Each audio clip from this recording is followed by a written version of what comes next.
नमस्कार। ग्रहों की गोचरीय स्थिति पर रेगुलर वीडियो पाने के लिए साप्ताहिक राशिफल, मासिक राशिफल, त्रैमासिक राशिफल और ग्रहों के बाकी गोचर पर भी रेगुलर अपडेट्स पाने के लिए, जिसके हिसाब से आप अपने जीवन में थोड़ी गाइडेंस प्राप्त कर सकें, इसके लिए मेरे चैनल को अवश्य सब्सक्राइब करें। जिन लोगों ने सब्सक्राइब कर रखा है वो ऑल ये जो नोटिफिकेशन सेटिंग होती है इसको क्लिक करें, क्योंकि कभी कभी कुछ लोग बोलते हैं उनको नोटिफिकेशन नहीं मिलती। आशा करता हूं चैनल को सब्सक्राइब करेंगे और रेगुलर वीडियोस अवश्य आप देखेंगे। नमस्कार। ओम गणेशाय नमः। ओम नमः शिवाय। मैं निखिल ज्योतिष आचार्य आप सभी का मेरे चैनल पर पुनः स्वागत करता हूं। आशा करता हूं कि आप सभी स्वस्थ होंगे। महादेव की कृपा आप सभी पर सदैव बनी रहे। ये वीडियो कन्या यानी कि वर्गों के लिए बहुत महत्वपूर्ण है, क्योंकि वीडियो है शुक्र देवता के राशि परिवर्तन के बारे में। शुक्र महाराज राशि बदल रहे हैं और वो आपके छठे भाव में विराजमान हो जाएंगे कुंभ में। ये होगा 6 फरवरी को और 2 मार्च तक शुक्र यहीं पर रहेंगे। भोग, ऐश्वर्य, सौंदर्य, कलात्मक, रचनात्मक, प्यार, मोहब्बत, आकर्षण, इंटीमेसी, डिजायर्स, भोग, जीवन का आनंद, भौतिक सुख, तंत्र, कई तंत्रिक शास्त्र, कई गुप्त विद्याएं, लक्ष्मी, किन चीज़ों के कारक इनके पास नहीं है।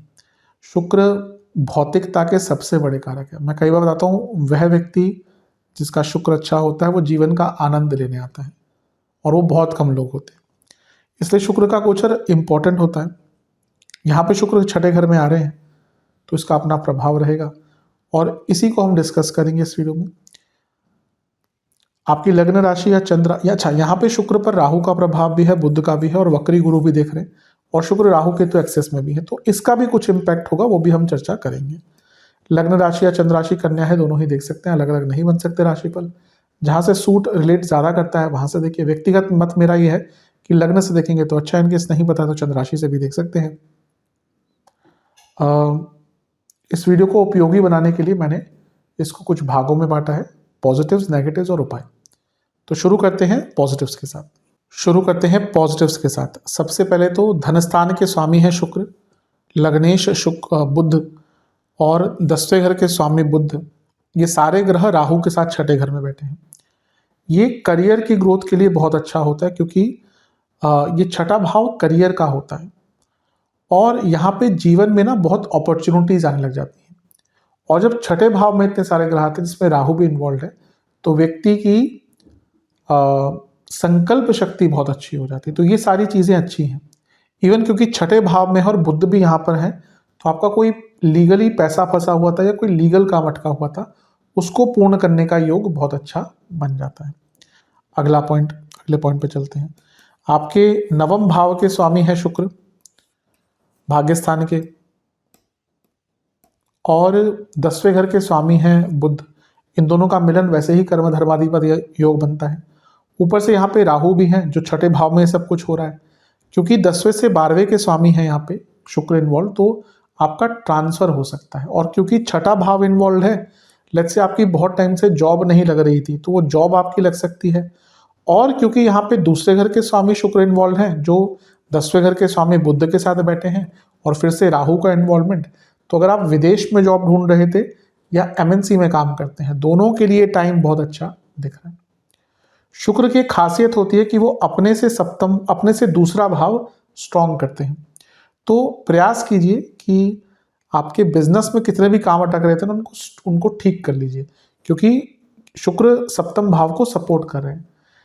आपके पार्टनर को भी धन का लाभ यहाँ पे हो सकता है और बिजनेस में भी कुछ नए प्रोडक्ट्स को लॉन्च करने का मौका भी आपको प्राप्त हो सकता है, तो ये एक अच्छी चीज है। नवम भाव के स्वामी है शुक्र और वो आपके छठे भाव में बैठ गए, जो कि अपने से 10वें भाव में आए हैं। कि छठा भाव में हमेशा कहता हूँ राजयोग वाला स्थान होता है, लेकिन थोड़ा अलग प्रकार का, क्योंकि ये कर्म से भाग्य है, भाग्य से कर्म है।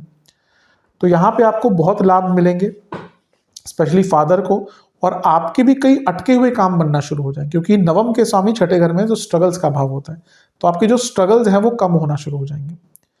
ये जो भाव है जहाँ पे इतने सारे ग्रह हैं, ये पंचम से दूसरा है। स्टूडेंट्स को लाभ मिलेगा, को आपके एग्जाम्स हो या कुछ और हो, या फिर इवन अगर आप जॉब ढूंढ रहे थे तो उनके लिए भी अच्छा योग है। ये जो भाव है छठा, ये सप्तम से 12वां है। अगर आप बिजनेस करते हैं और आपको बिजनेस में कोई लोन चाहिए, फंड चाहिए, तो उसकी आपको प्राप्ति हो सकती है। और यहाँ पर वक्री गुरु की दृष्टि भी है जो आपके कर्म भाव में बैठे हैं। ये एक ऐसा टाइम है जब आपको कंफर्ट जोन से निकलने का मौका मिलेगा और वो आपके लिए लाभकारी भी रहेगा। तो मैं तो कहूँगा कि इस टाइम पे अवश्य अपने कंफर्ट जोन से बाहर निकलिएगा।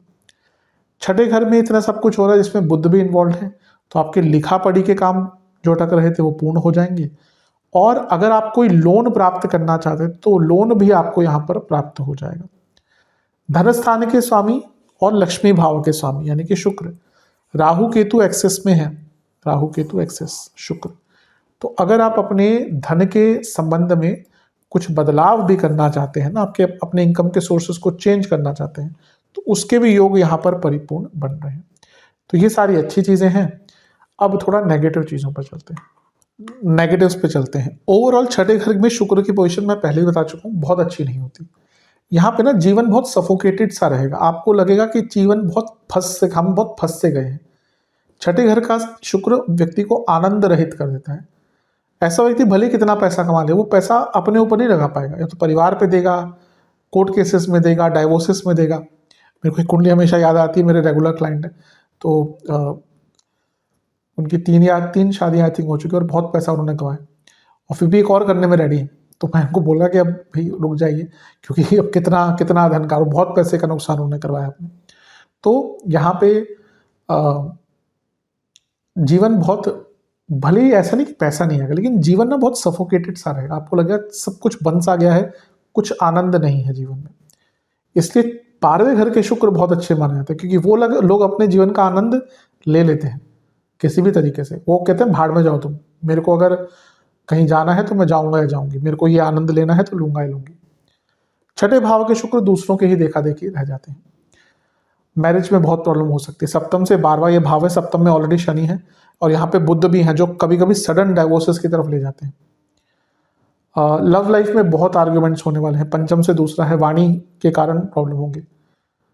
और क्योंकि यहाँ पे लग्नेश भी हैं और आपके मारकेश भी हैं और यहाँ पे राहु केतु एक्सेस भी है, तो रोग, पुराने रोग और रिपु दुश्मन भी यहाँ पर तंग करेंगे। कोई पुराना कर्ज भी था ना आपके ऊपर, वो भी आपको तंग करेगा। दुश्मन बहुत एक्टिव हो जाएंगे, गुप्त शत्रु, प्रत्यक्ष शत्रु, और राहु भी है तो ना बहुत अपने दुश्मनों से बहुत बच के रहेगा। पंगे मत लीजिएगा, कोई ऐसे कार्य मत कीजिएगा जो आपको दुविधा में डाल दे। किसी से कोई टोका टाकी नहीं, किसी से कोई प्रोवोकेशन, किसी को प्रोवोक नहीं करना, किसी की उलझनों में नहीं पड़ना, ऑफिस पॉलिटिक्स से दूर रहना है। हाँ, ऑफिस पॉलिटिक्स भी बढ़ेगी यहाँ पे क्योंकि छठा घर है। नवम भाव के स्वामी राहु केतु एक्सेस में है, पिताजी की सेहत बिगड़ सकती है। और क्योंकि यहाँ पे वक्री बृहस्पति की दृष्टि है तो जीवन बहुत कॉम्प्लिकेटेड हो जाएगा। सेहत की अगर बात करें तो स्टमक की प्रॉब्लम, इंसुलिन रेजिस्टेंस की जिनको दिक्कत है, इंटेस्टाइन की प्रॉब्लम, डायबिटीज जिनको है, हार्मोनल डिसऑर्डर्स और आंखों के रोग, ये सब आपको तंग कर सकते हैं। तो ये कुछ चीजें हैं। अब उपाय की तरफ चलते हैं। आपको